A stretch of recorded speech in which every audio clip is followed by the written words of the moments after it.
ایک مرتبہ حضرت محمد صلی اللہ علیہ وسلم مسجد نبوی میں تشریف فرما رہے تھے اور اپنے اصحابہ کرام رضی اللہ تعالیٰ عنہ کو دین کی باتیں سکھا رہے تھے اور ان کی تربیت و تزکیہ فرما رہے تھے۔ اس مجلس میں ایک چھوٹا سا بچہ بھی موجود تھا۔ ناظرین، اس چھوٹے بچے کا دل دولت ایمان سے مالا مال اور حکمت اسلامی سے لبریز تھا۔ وہ لڑکا مجلس سے اٹھ کر چھوٹے چھوٹے قدموں سے چلتا ہوا سیدھا اپنے چچا جلاس بن سوید کی خدمت میں حاضر ہوا، جس کی عمر کوئی 60 سال کی ہو چکی تھی، لیکن اس کے دل میں نفاق سخت چٹان کی شکل اختیار کر چکا تھا۔ وہ دیگر مسلمانوں کے ساتھ مل کر حضرت محمد صلی اللہ علیہ وسلم کی اقتدار میں 5 وقت نمازوں کی ادائیگی کرتا تھا، روزے رکھتا تھا اور خانہ کعبہ کی زیارت بھی کرتا تھا، مگر اس کے باوجود وہ حضرت محمد صلی اللہ علیہ وسلم اور آپ صلی اللہ علیہ وسلم کی رسالت کو جھٹلاتا تھا۔ اس معصوم بچے نے کہا، چچا جان، میں نے رسول اکرم صلی اللہ علیہ وسلم کو قیامت کے بارے میں فرماتے ہوئے سنا تو مجھے ایسا لگا جیسے میں اپنی ان آنکھوں سے قیامت کو دیکھ رہا ہوں۔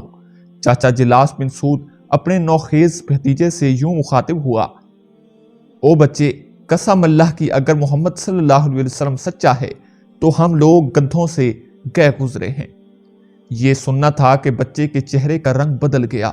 اور اس کا جسم تھراسا گیا، ایسا لگا جیسے کسی نے اس کے ضمیر کو جھنجھوڑ دیا ہو۔ چنانچہ وہ طیش میں آ کر بولا، چچا جان، اللہ کی عزت کی قسم،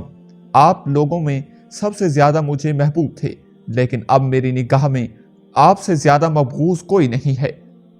چچا جان، اب 2 میں سے صرف ایک ہو سکتا ہے، یا تو میں آپ کی لب کشائی کے متعلق رسول اکرم صلی اللہ علیہ وسلم کو اطلاع نہ دے کر اللہ اور اس کے رسول کے معاملے میں خیانت کا مرتکب ہو جاؤں، یا پھر آپ کے گستاخانہ کلمات سے رسول اکرم صلی اللہ علیہ وسلم کو آگاہ کر دوں، اور پھر جو ہو سو ہوگا۔ جلاس بن سوید بولا، ابھی تو ایک ناسمجھ بچہ ہے، لوگ تیری بات کی تصدیق تو کریں گے نہیں، بھلا تیری بات کون سنے گا؟ جاؤ، تم جو کہنا چاہتے ہو کہو۔ چھوٹا سا بچہ اپنے ننھے منھے قدموں سے چلتا ہوا بارگاہ رسالت باب میں حاضر ہوا اور رسول اکرم صلی اللہ علیہ وسلم کے سامنے بیٹھ کر گویا ہوتا ہے اور کہا، اے اللہ کے رسول، یہ جلاس بن سوید جو میرا چچا ہے، اللہ اور اس کے رسول صلی اللہ علیہ وسلم کی شان میں گستاخی کر کے خیانت کا مرتکب ہوا ہے۔ میں پہلے اللہ کی بارگاہ میں اور پھر آپ صلی اللہ علیہ وسلم کے سامنے اس سے بیزاری کا اعلان کرتا ہوں۔ پیارے آقا صلی اللہ علیہ وسلم نے دریافت فرمایا، بچے، یہ تو بتا آخر اس نے کہا کیا ہے؟ بچے نے کہا، میرے چچا نے یہ گستاخ آخیز جملہ کہا ہے، اللہ کی قسم، اگر محمد صلی اللہ علیہ وسلم سچا ہے تو بلا شبہ ہم گدھوں سے بھی زیادہ برے اور گئے گزرے ہیں۔ چنانچہ رسول اکرم صلی اللہ علیہ وسلم نے صحابہ کرام رضی اللہ تعالیٰ عنہ کو جمع فرمایا اور ان سے اس معاملے میں مشورہ طلب کیا۔ صحابہ کرام رضی اللہ تعالیٰ عنہ نے عرض کیا، اے اللہ کے رسول، یہ چھوٹا بچہ ہے، آپ صلی اللہ علیہ وسلم اس کی تصدیق نہ کریں، یہ تو اپنی بات کا مطلب بھی نہیں سمجھتا، جبکہ جلاس بن سوید ایک عمر رسیدہ ہوش مند آدمی ہے اور آ کر ہم لوگوں کے ساتھ نماز کی ادائیگی بھی کرتا ہے۔ صحابہ کرام رضی اللہ تعالیٰ عنہ کا مشورہ سن کر حضرت محمد صلی اللہ علیہ وسلم خاموش ہو رہے اور اس چھوٹے بچے کی تصدیق نہ فرمائی۔ جب اس معصوم بچے نے فیصلہ اپنے خلاف سنا تو اس کی آنکھوں سے آنسو بہہ کر موتیوں کی لڑی کی طرح ٹپ ٹپ کر اس کے سرخ رخساروں پر گرنے لگے اور اس کے جسم پر کپ کپی طاری ہو گئی۔ اس نے انتہائی خزن و مال اور رنج و غم کے عالم میں آسمان کی طرف اپنی نظر اٹھائی اور اس ہستی کی طرف متوجہ ہو گیا جو باری کے بین ہے اور جس سے کوئی بھی چیز مخفی نہیں ہے، بلکہ وہ تو دلوں کے خطرات سے بھی واقف ہے۔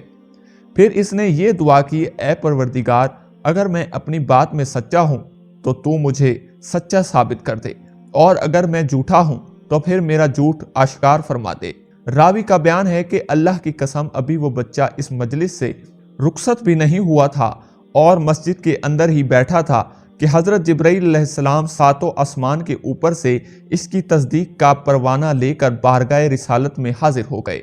اور کہا، یہ منافقین اللہ کی قسمیں کھاتے ہیں کہ انہوں نے کچھ نہیں کہا، حالانکہ انہوں نے یقیناً کلمہ کفر کہا اور وہ اپنے اسلام کو ظاہر کرنے کے بعد کافر ہو گئے۔ پھر حضرت محمد صلی اللہ علیہ وسلم نے جلاس بن سوید کو بلا کر پوچھا، تو وہ اپنی بات سے مکر گیا اور قسم کھا کر کہنے لگا کہ اس نے حضرت محمد صلی اللہ علیہ وسلم کے خلاف کچھ بھی زبان درازی نہیں کی ہے۔ حضور صلی اللہ علیہ وسلم نے فرمایا، اللہ تعالیٰ فرماتا ہے یہ منافقین اللہ کی قسمیں کھاتے ہیں کہ انہوں نے کچھ نہیں کہا، حالانکہ انہوں نے یقیناً کلمہ کفر کہا اور وہ اپنے اسلام کو ظاہر کرنے کے بعد کافر ہو گئے۔ اے جلاس، تم نے اللہ کے ساتھ کفر کیا ہے، اب تم اللہ تعالیٰ سے توبہ کرو، کیونکہ اسی پروردگار کا فرمان ہے، سو اگر یہ اب بھی توبہ کر لے تو ان کے لیے بہتر ہے۔ اس کے بعد رسول اکرم صلی اللہ علیہ وسلم نے اس چھوٹے بچے کو اپنی خدمت میں بلا کر اس سے فرمایا، اس خوش نصیب بچے کو خوش آمدید جس کی تصدیق اس کے پروردگار نے 7 آسمانوں کے اوپر سے کر دی ہے۔ محترم دوستو، صداقت و نجابت اور غیرت و حمیت کا یہ معصوم پتلا وہی جلیل القدر صحابی ہے جس کو تاریخ حضرت عمیر بن سعد رضی اللہ تعالیٰ عنہ کے نام سے جانتی ہے، اور جن کی صداقت کے بارے میں جب قرآن نازل ہوا تو رسول اکرم صلی اللہ علیہ وسلم نے ان کا کان پکڑ کر فرمایا تھا، اے بچے، تیرے کان نے ٹھیک ٹھیک سنا اور تیرے پروردگار نے تیری تصدیق فرما دی۔ اور یہی حضرت عمیر بن سعد رضی اللہ تعالیٰ عنہ ہیں جن کو حضرت عمر فاروق رضی اللہ تعالیٰ عنہ نے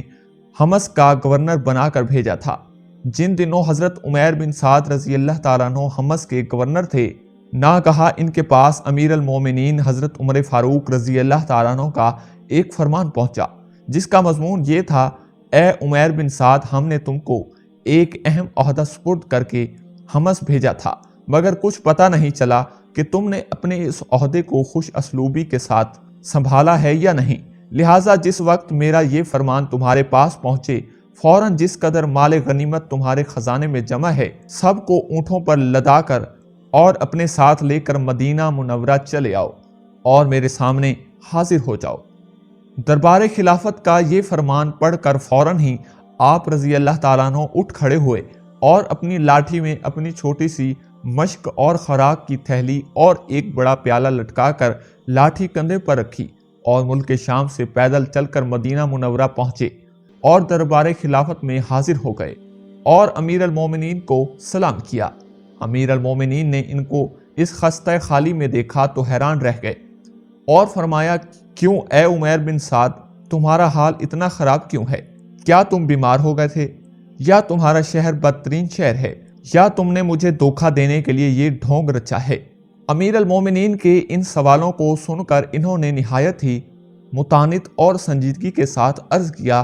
اے امیر المومنین، کیا اللہ تعالیٰ نے آپ کو مسلمانوں کے چھپے ہوئے حالات کی جاسوسی سے منع نہیں فرمایا؟ آپ نے یہ کیوں فرمایا میرا خراب حال ہے؟ کیا آپ دیکھ نہیں رہے کہ میں بالکل تندرست و توانا ہوں اور اپنی پوری دنیا کو اپنے کندھوں پر اٹھائے ہوئے آپ کے دربار میں حاضر ہوں؟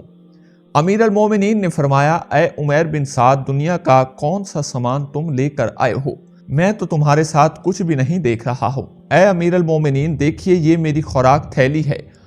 یہ میری مشک ہے جس سے میں وضو کرتا ہوں اور اسی میں اپنے پینے کا پانی رکھتا ہوں، اور یہ میرا پیالہ ہے، اور یہ میری لاٹھی ہے جس سے میں اپنے دشمنوں سے باوقت ضرورت جنگ بھی کرتا ہوں اور سانپ وغیرہ زہریلے جانوروں کو بھی مار ڈالتا ہوں۔ یہ سارا سامان میری دنیا نہیں تو اور کیا ہے؟ یہ سن کر امیر المومنین حضرت عمر فاروق رضی اللہ تعالیٰ عنہ نے فرمایا، اے عمیر بن سعد، اللہ تم پر اپنی رحمت نازل فرمائے، تم تو عجیب ہی آدمی ہو۔